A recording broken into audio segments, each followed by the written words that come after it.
আচার্যরা বলেছেন এই 4 অক্ষরের ভাগবত শব্দের মধ্যে, ভাগবত নামের মধ্যে কি মহিমা আছে শুনুন। ভাতে ভাগীরথী, ভাগীরথী মানে গঙ্গা। ভয়াকারে ভাতে কি বলা হলো? ভাগীরথী, গঙ্গা। গঙ্গার কি কাজ? গঙ্গার মহিমা কি? গঙ্গার তত্ত্ব কি? গঙ্গা এসেছিল শ্রীহরির চরণশ্চ্যুতা হয়ে। শ্রীহরির চরণামৃত চরণশ্চ্যুতা সদ্য পাতক নাশিনী স্রোতসিনী গঙ্গা। আচ্ছা, গঙ্গা স্পর্শনে, গঙ্গা দর্শনে, গঙ্গার স্তুতি বন্দনে চিত্ত নির্মল হয়, জীব পাপ মুক্ত হয়। কিন্তু এখানে বসে গঙ্গা পাবেন আপনি? বাংলাদেশে গঙ্গা পাবেন? ইংল্যান্ডে গিয়ে গঙ্গা পাবেন? স্রোতস্বিনী গঙ্গা গোমুখ হতে শত উৎসারিত হয়ে হরিদ্বার হয়ে আর স্রোতস্বিনী ভাগীরথী গঙ্গা প্রবাহিত হয়েছে ভারতবর্ষের বুক চিরে। গঙ্গা ইংল্যান্ডে নাই, বাংলাদেশে নাই, আছে আমাদের পদ্মা। কিন্তু এই গঙ্গায় আমি চাইলে এখন দর্শন বা স্পর্শন স্নান করতে পারবো না। কিন্তু ভয়াকাতে ভাগীরথী গঙ্গা হলো ভাগবত। গঙ্গা হরির চরণশ্চ্যুতা হলেও, পাতক সদ্য নাশনী হলেও, যারা ভাগবত শ্রবণে স্নান করতে আসেন তাদের গঙ্গা স্নানের থেকে কোটি কোটি গুণ ফল লাভ হয়। কেন লাভ হয়? হরিবল, শুধু হরিবল না, শুনুন। আমি গঙ্গার কাছে এখন যেতে পারছি না এখান থেকে, আর গঙ্গাও আমার বাড়ির নিকটে এখন এখানে আসবে না, কিন্তু ভাগবত গঙ্গা উপর দিয়ে নিচে দিয়ে সারা দেশে সারা নগরে এই ভাগবত স্রোতস্বিনী ভক্তি প্রবাহ গঙ্গা সবখানে যেতে পারে। এই জন্য গঙ্গার থেকে ভাগবত গঙ্গার মহিমা অধিক উচ্চস্তর। গঙ্গা যেখানে এসেছে প্রতিটি নগরে, প্রান্তে, গৃহে, পৃথিবীর সবখানে।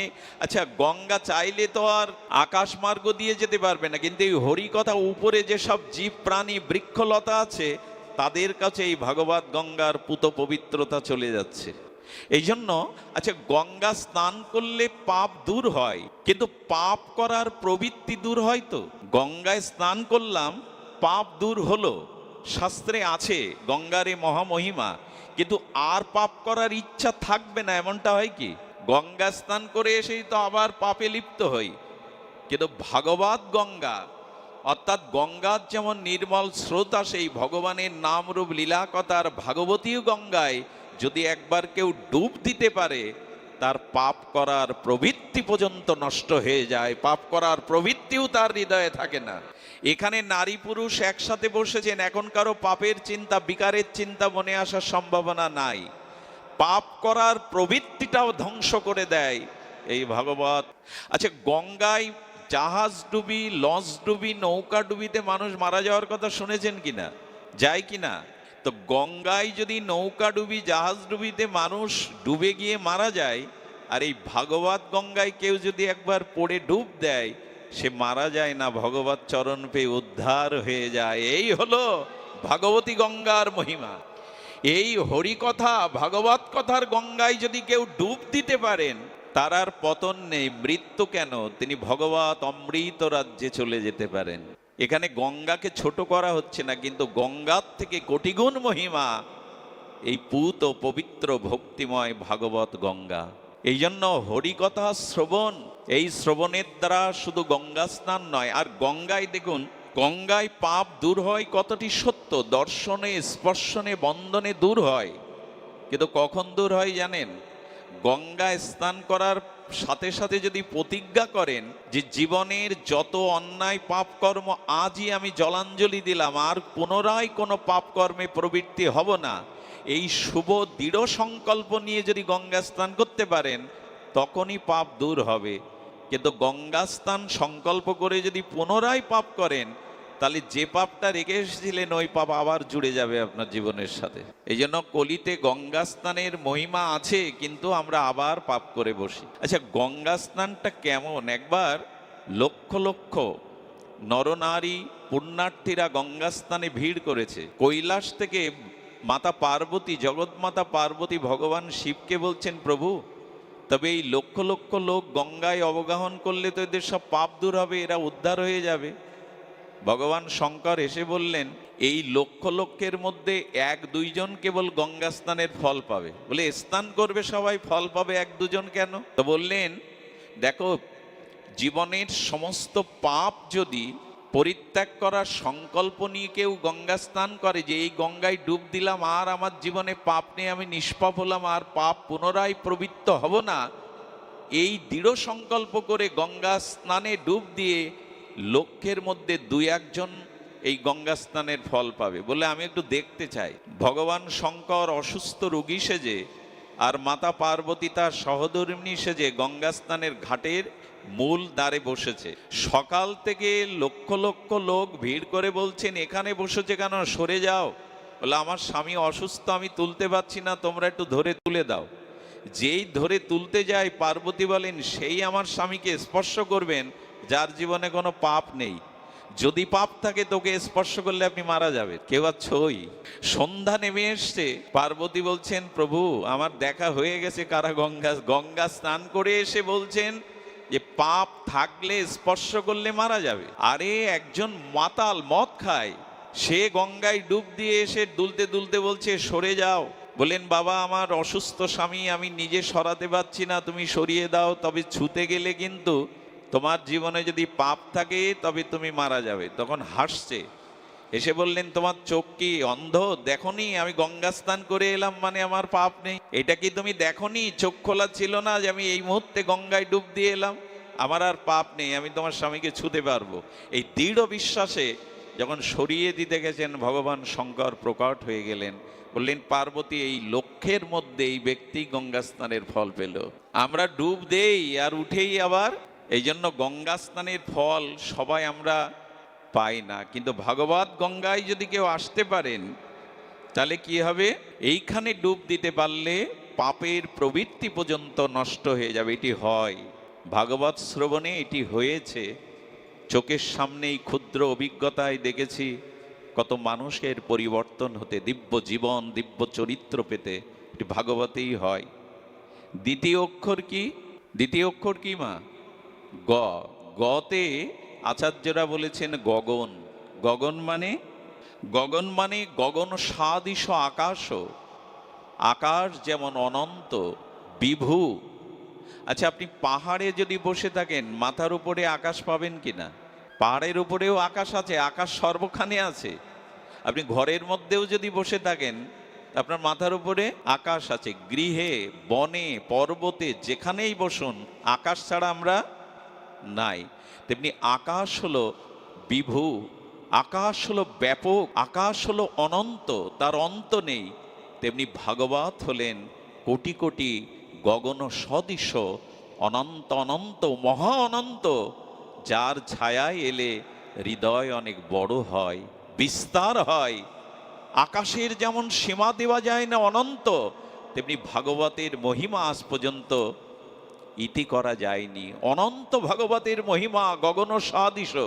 আর আকাশে যেমন আমরা নির্মল চন্দ্রকিরণ, উদ্ভাসিত সূর্য, তারকা খচিত তারকা দেখি, নক্ষত্র দেখি, তেমন এই ভাগবত আকাশে প্রেমের চন্দ্র ওঠে, প্রেমের সূর্য ওঠে, আর শ্রদ্ধা ভক্তির তারকারাজিতে জীবনকে বড় করে দেয়। যারা ভাগবত একবার, ভাগবতের ছায়াতলে যারা একবার এসেছেন, তারা অনন্তের মতো তাদের হৃদয় ব্যাপক হয়ে যায়। ক্ষুদ্রতা তাদের মধ্যে থাকে না সুধীজন।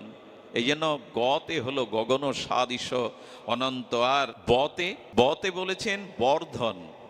বতে হলো বর্ধন মানে বৃদ্ধি পাওয়া।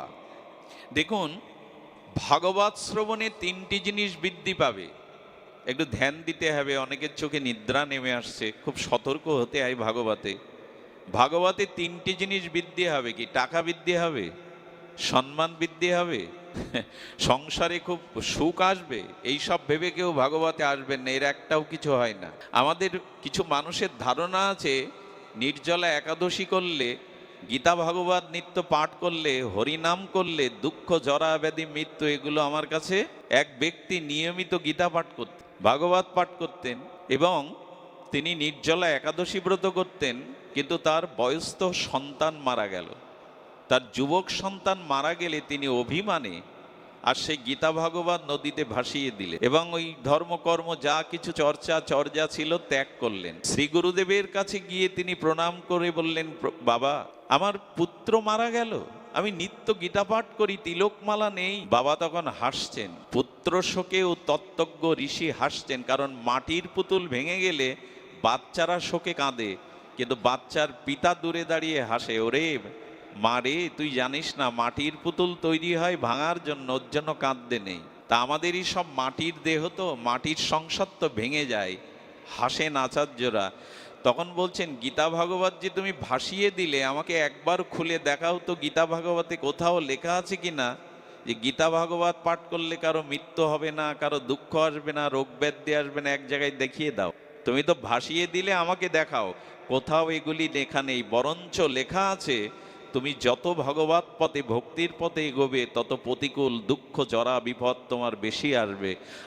এই জন্য সোনাকে যেমন অ্যাসিডে খাঁটি করে, তেমনি তোমারও প্রতিকূল দুঃখ জরা ব্যাধি দিয়ে ভগবান তোমাকেও খাঁটি করতে চাইছে, বেশি আসবে। কিন্তু গীতা ভাগবত আশ্রয় করলে সুখ দুঃখকে, মান অপমানকে আর সব অবস্থাতে একটা মেনে নেওয়ার ধৈর্য শক্তি এর থেকে পাওয়া যায়। আসবে সকল কিছু, কিন্তু স্থিতিপ্রজ্ঞতা, এই শক্তিটা আসে। তুমি ভুল করেছো, তাতে ভগবানের কিছু এসে যায় গীতা ভাগবত ভাসিয়ে দিলে?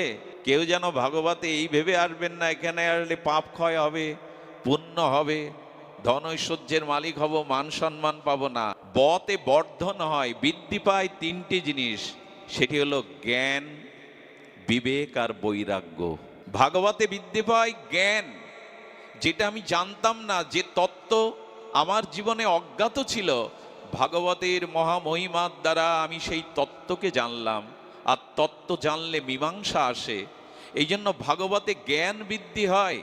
আপনি 10টা শাস্ত্র 10 মাস ধরে পড়ে যা অধিগত করতে পারবেন না, একটা ভাগবত পাঠে এসে তার অধিক পেয়ে যাবেন। কারণ এই কথাগুলিকে বিভিন্ন শাস্ত্র থেকে চয়ন করে মহাজন আচার্যগণ তাদের সাধনের অনুভূতি দিয়ে এই কথাগুলি প্রেরণ করেছেন, আমাদের জগৎকে জানিয়েছেন।